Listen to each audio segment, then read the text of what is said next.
नमस्कार विद्यार्थियों, इस वीडियो में आप बहुत ही आसान तरीके से बहुपद का भाग करना सीखेंगे।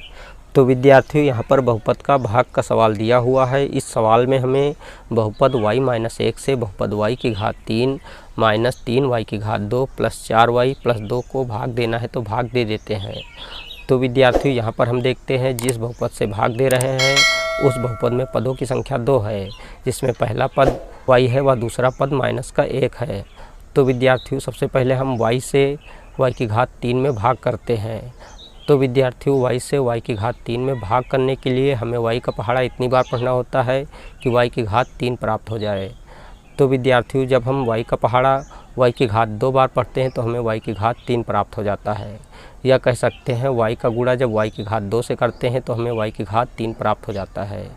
तो यहाँ पर हम लिख लेते हैं y की घात 2, अर्थात y का पहाड़ा जितनी बार पढ़ते हैं उतनी संख्या यहाँ पर लिख लेते हैं और इसको यहाँ पर इस प्रकार से समझ लेते हैं।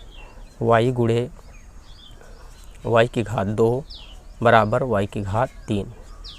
अब हम y की घात 3 को y की घात 3 के नीचे लिख लेते हैं और इस दूसरे पद का गुणा y की घात 2 से करते हैं।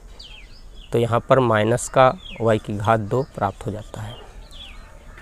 अब इन दोनों पदों को घटा देते हैं तो ये माइनस का y की घात 3 हो जाता है और ये प्लस का y की घात 2 प्राप्त हो जाता है।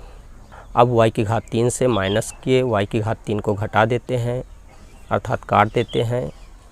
अब यहाँ पर ऊपर माइनस का 3y की घात 2 है और यहाँ पर प्लस का y की घात 2 है, अर्थात माइनस के 3y की घात 2 से जब प्लस के y की घात 2 को घटाते हैं तो माइनस का 2y की घात 2 प्राप्त हो जाता है। तो यहाँ पर माइनस का 2y की घात 2 लिख लेते हैं। अब यहाँ पर हम देखते हैं केवल एक ही पद है, कम से कम 2 पद होने चाहिए भाग देने के लिए। तो इस पद को इसी की सीध में उतार लेते हैं, अर्थात प्लस का 4y उतार लेते हैं। अब हम पुनः y का पहाड़ा इतनी बार पढ़ते हैं कि माइनस का 2y की घात 2 प्राप्त हो जाए।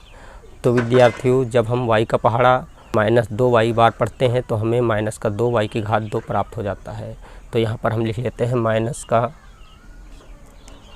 2y और इसको यहाँ पर इस प्रकार से समझ लेते हैं। y गुणे माइनस 2y बराबर माइनस 2y की घात 2। और यहाँ पर लिख लेते हैं माइनस का 2y की घात 2। अब इस माइनस 1 का माइनस 2y से जब गुणा करते हैं तो प्लस का 2y प्राप्त हो जाता है। तो यहाँ पर लिख लेते हैं प्लस का 2y।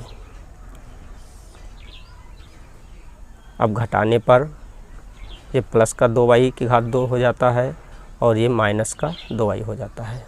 तो यहाँ पर हम देखते हैं कि माइनस का 2y की घात 2 है और यहाँ पर प्लस का 2y की घात 2 है, तो ये दोनों पद कट जाएंगे। और यहाँ पर देखते हैं ऊपर प्लस का 4y है और नीचे माइनस का 2y है। तो 4y से 2y को जब घटाएंगे तो 2y प्राप्त होगा। तो यहाँ पर हम लिख लेते हैं 2y, अर्थात प्लस का 2y। अब हम देखते हैं यहाँ पर केवल एक ही पद है, तो इस पद को प्लस चिन्ह के साथ में इसी की सीध में उतार लेते हैं, अर्थात प्लस का 2 लिख लेते हैं। अब हम पुनः y का पहाड़ा इतनी बार पढ़ते हैं कि हमें 2y प्राप्त हो जाए। तो विद्यार्थियों, जब हम y का पहाड़ा 2 बार पढ़ते हैं तो हमें 2y प्राप्त हो जाता है। तो यहाँ पर हम लिख लेते हैं प्लस का 2 और इसको यहाँ पर इस प्रकार से समझ लेते हैं। y गुणे 2 बराबर 2y। यहाँ पर 2y लिख लेते हैं। अब इस माइनस 1 का प्लस के 2 से जब गुणा करते हैं तो माइनस का 2 प्राप्त हो जाता है। तो यहाँ पर लिख लेते हैं माइनस का 2।